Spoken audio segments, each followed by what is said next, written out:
반갑습니다. 닥코칩스 채널 오늘도 방문해 주셔서 감사드립니다. 구독과 좋아요 한 번씩 부탁드릴게요.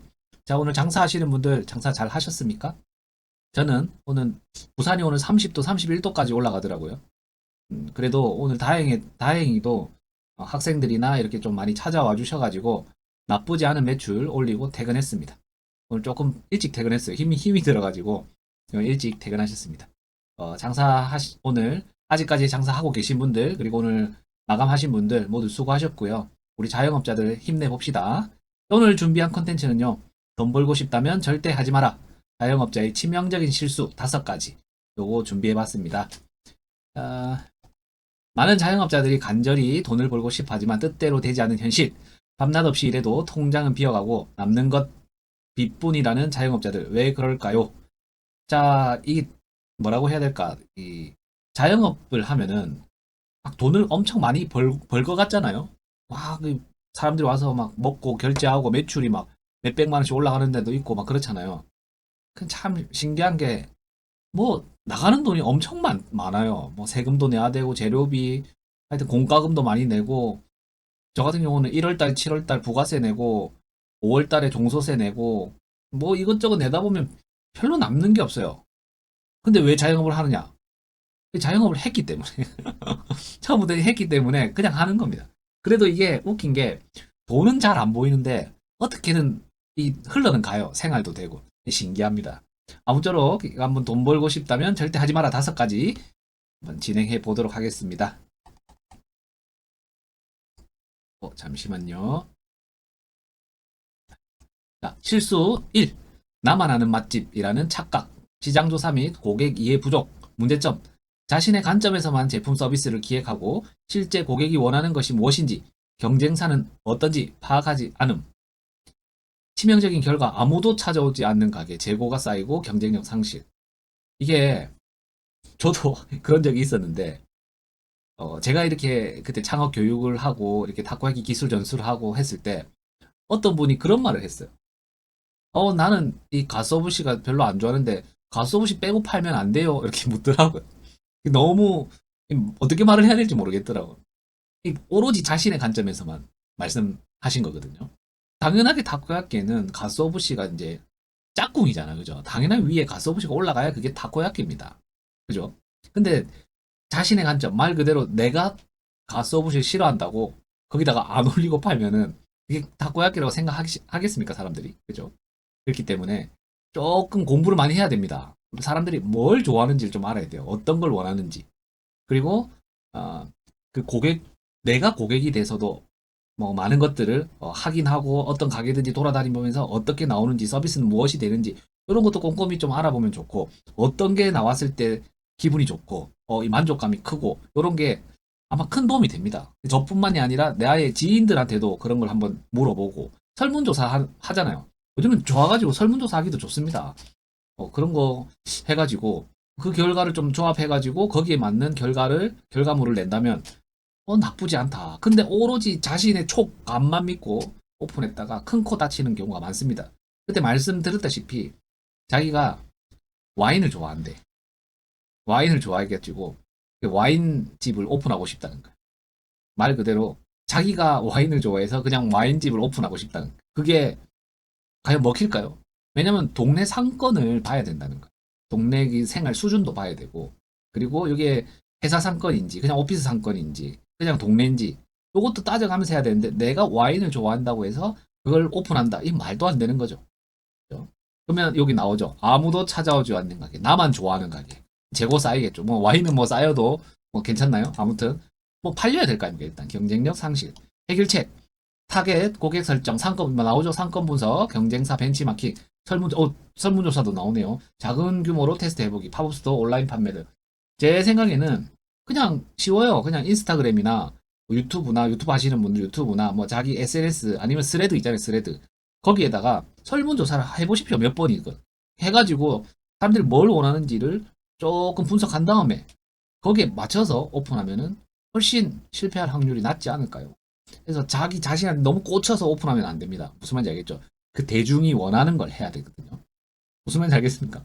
대중이 원하고 대중이 주머니에서 돈이 나오게끔 만들어야 되는데 그냥 나만 좋아. 출근하면 와 나만 좋은 거야. 내 자신만 좋은 거지. 결국에는 오래 가지 못하고 망할 것이다. 네, 첫 번째고요. 두 번째, 사장님 마인드가 아닌 직원 마인드, 책임감과 오너십 부재. 문제점, 퇴근 시간만 기다리거나 문제가 생겨도 남 탓만 하는 등 주인의식이 부족함.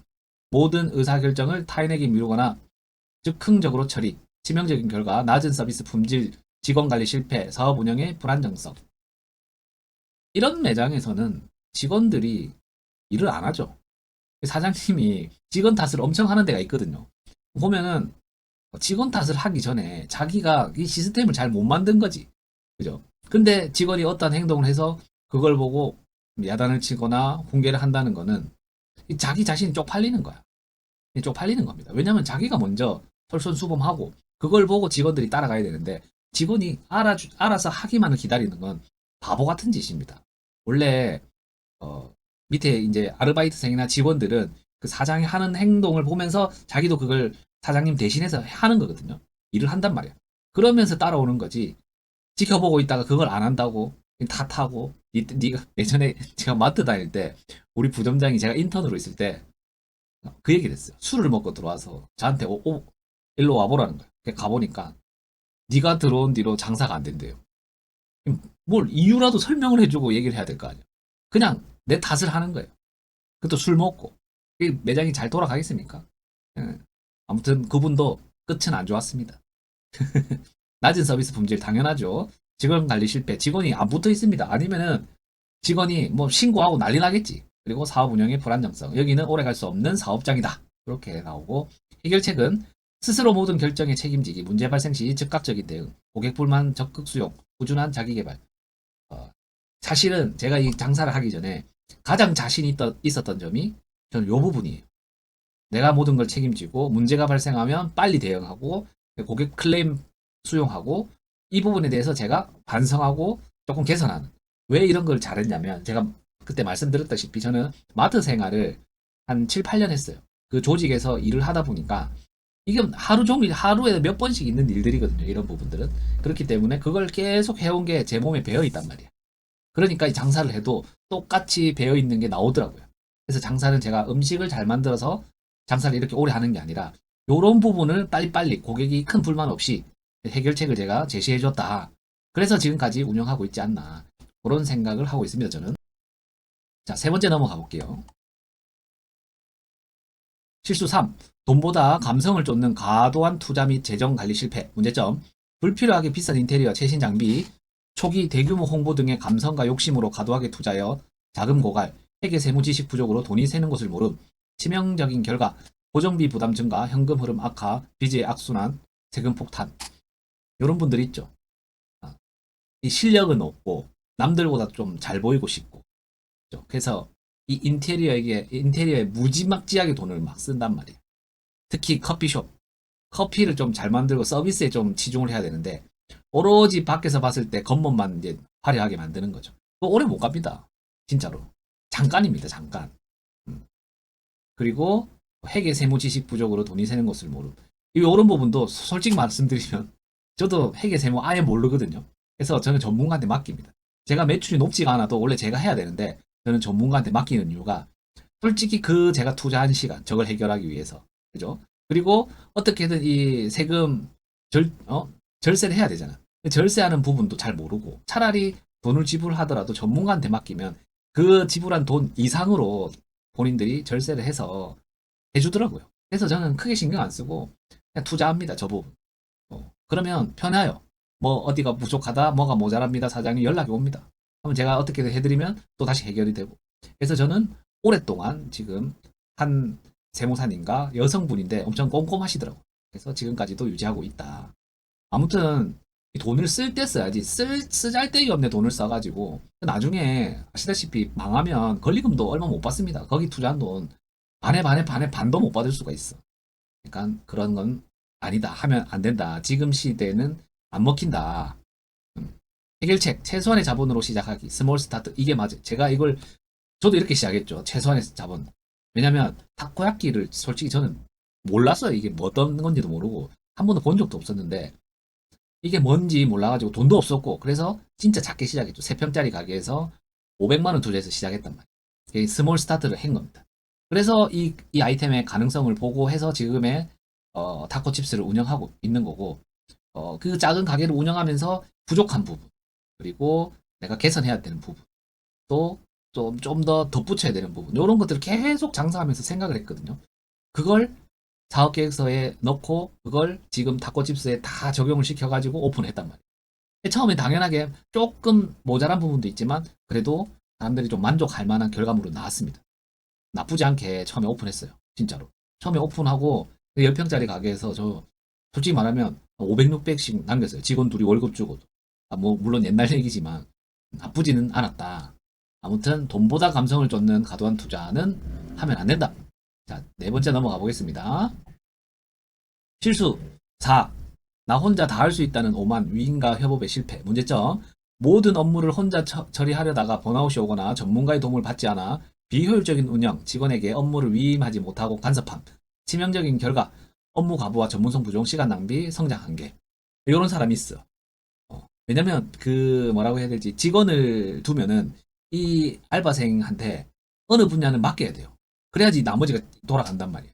물론 알바생이 다 100% 내가 마음에 들지 못하겠지만 그때그때 이 알바생을 못 믿고 하나하나 계속 쳐다보고만 있으면 이거는 알바생도 힘들고 나도 해야 될 일 못하고 완전 망한 지름길입니다. 그죠? 여기 나오죠. 직원에게 업무를 위임하지 못하는 거는 그냥 내가 사장이니까 내가 니한테 돈을 주니까 그냥 잔소리만 하는 거죠.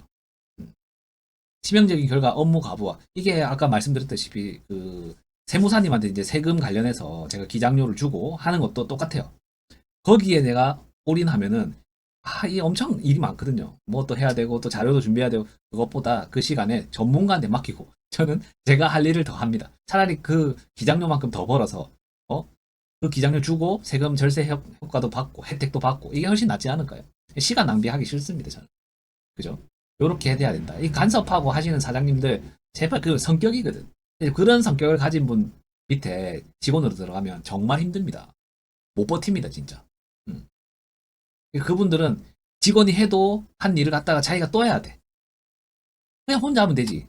왜 직원을 써? 또 직원 없이는 또 안 돌아가거든. 또 직원 오면은 또 신경이 쓰이는 거야, 그 직원한테. 이게 뭐 하는 짓입니까, 그죠? 해결책. 매주 아르바이트 직원 채용을 통한 업무 분담, 세무사, 노무사 등 전문가 활용, 동종업계 자영업자와의 교류, 그죠? 교류도 좋고, 저도 이제 그 주변 상가에 사장님들하고 이런저런 얘기도 하고, 여기 나오죠? 세무사, 노무사, 전문가 활용. 전 전문가를 활용합니다. 기장료 주고 맡깁니다. 그리고 아르바이트 채용을 통한 업무 분담. 그죠? 많이 팔리면은 알바 쓰고 그 알바를 전적으로 믿고 맡겨야 됩니다. 맡기고 엄청 큰 실수가 아니고 잔잔한 실수는 그 고쳐 나가면 되는 것들이기 때문에 너무 간섭하면 알바도 못 버틴다. 이렇게 보시면 됩니다. 자, 실수 마지막 5번째 넘어가 볼게요. 실수 5. 어제와 같은 오늘 변화와 학습의 부재. 문제점. 한 번 자리 잡으면 안주하고 새로운 트렌드나 기술 학습의 게으름. 고객 피드백을 무시하거나 변화를 두려워함. 치명적인 결과. 시대의 변화에 뒤처짐, 경쟁력 상실, 도태. 이런 부분이 이제 자꾸 제가 예를 드는 게 QR코드 결제 같은 부분하고 키오스크 부분하고 테이블 오더 그리고 요즘 배달 앱 이런 것들인데 이게 안 맞는 맞지 않는 그 업장들도 있어요. 근데 해야 되는데 안 하고 그냥 고집 피우고 그냥 원래 하던 아날로그식으로 계속 하시는 분도 있거든요. 그래 되면은 결국에는 이제 손님 떨어집니다. 왜냐면 요즘에 사람들은 그 시대 트렌드에 따라서 맞춰가고 있기 때문에 그 뒤처지는 곳에는 뭔가 불편함을 느낀단 말이에요. 무슨 말인지 알겠죠? 저도 또 메뉴도 그래요. 메뉴도 계속 똑같은 것만 팔면은 사람들이 질려한단 말이에요. 저도 처음에 타코야끼하고 뭐 몇 가지 하다가 하나씩 넣었어요. 제가 만들어갖고 뭐 디스코 오뎅이라든지 핫도그도 새로 넣고 돈가스 피자는 빼버리고 그 다음에 뭐 소떡도 다시 넣고 막 이렇게 요즘 닭껍질 튀김도 넣었어요. 하여튼 요렇게 운영하니까 사람들이 또 새로운 맛을 또 느끼고 또 좋아하시더라고요. 또 계속 봐야죠. 또 조금 처지는 아이템이 있으면 그거를 대체할 또 메뉴를 또 개발해야 되고 이런 부분도 요즘 트렌드나 요즘 유행하는 음식이 어떤 것인지 고객이 어떤 걸 좋아하는지 공부를 좀 해야 된다. 그리고 학생들이나 저는 이제 학생들이 주 고객이다 보니까 그 학생들한테 물어봐야죠. 이런 거 판매하면 너네 사 먹을 것 같은지 한번 물어보고 설문조사죠. 그것도 이런 거 엄청 큽니다. 그 대신 맛있는 걸 선택해야 돼. 너무 아이템들이 많거든요. 내가 이제 몇 가지 브랜드를 선택을 해가지고 맛을 보고 그리고 그좀 친한 아이들, 친한 그 고객들한테 맛을 보여주고 이제 합격점을 받으면은 그때서야 이 조금 다듬어 가지고 이제 메뉴를 출시한다. 이런 것도 엄청 좋잖아요. 손님이 있으면 너무 좋습니다. 바로바로 피드백이 나오잖아. 그죠? 그렇기 때문에 항상 공부하고 열심히 해야 됩니다. 아시겠습니까? 이렇게 5가지 한번 알아봤거든요. 별거 아닌 것 같은데 이게 엄청 중요한 겁니다. 아시겠죠? 예비 창업자분들 장사에서 돈 번다는 게 정말 쉽지 않습니다. 진짜로 너무너무 힘들어요. 저 지금 여기 10년 차 하지만 이게 저도 아직도 힘들어요. 그러니까 공부 많이 하시고 발품도 많이 파시고 또 주변 사람들하고 공유도 많이 하시고 지식을 좀 익히고 경험도 익혀서 도전하시기 바랍니다. 아무튼 영상 봐주셔서 감사드립니다. 감사합니다.